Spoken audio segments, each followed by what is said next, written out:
मोदी जी का फंडा क्लियर है, न्यूक्लियर अडानी का, तेल मुकेश का, दलाली धंधे की नाम देश का। अडानी ग्रुप के सीएफओ यानी चीफ फाइनेंशियल ऑफिसर ने नवंबर 2025 में बताया कि गौतम अडानी की न्यूक्लियर पावर सेक्टर में काम करने की इच्छा है, लेकिन समस्या है भारत का कानून, जिसमें कोई प्राइवेट कंपनी न्यूक्लियर सेक्टर में एंटर नहीं कर सकती।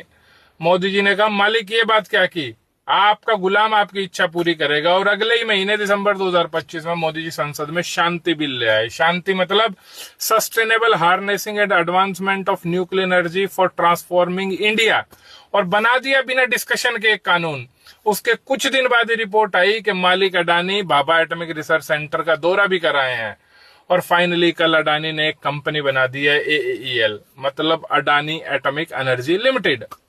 आप लोग समझ क्यों नहीं रहे हैं कि इस देश के असली मालिक दो ही लोग हैं। उन्होंने नरेंद्र मोदी को नौकरी पे रखा हुआ अपने काम करने के लिए। एक है गौतम अडानी, दूसरा है मुकेश अंबानी।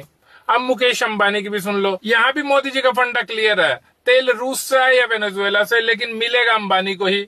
अंबानी रूस से सस्ते दाम पे तेल खरीदता था। सरकार 20% गन्ने का जूस मिलाकर वही पेट्रोल आपको 100 रुपए के हिसाब से बेचती है।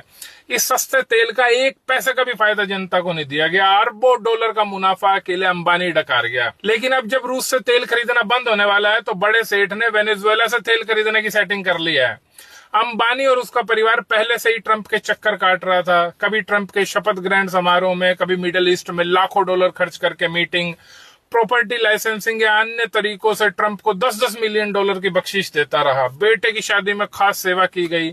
बैकडोनर चैनल से मधुर संबंध बना लिए गए, क्योंकि साहब ने पहले ही बता दिया होगा कि रूस की दुकान बंद करने वाला हूं मैं, अब वेनेजुएला वाली खोल ले। और फाइनली वेनेजुएला तेल की लाइसेंसिंग भी मिल गई है अंबानी जी को। देखो, इसमें जलने वाली कोई बात नहीं है। अडानी जी और अंबानी जी ऐसा कर पाते हैं क्योंकि उनके पास 20-20 घंटे काम करने वाला एक स्पेशल नौकर है, जिसको बहुत सुंदर सा नाम भी दे रखा है, प्रधानमंत्री। और वो इनके धंधे पे आंच आने से पहले पूरे देश को झुलसा सकता है।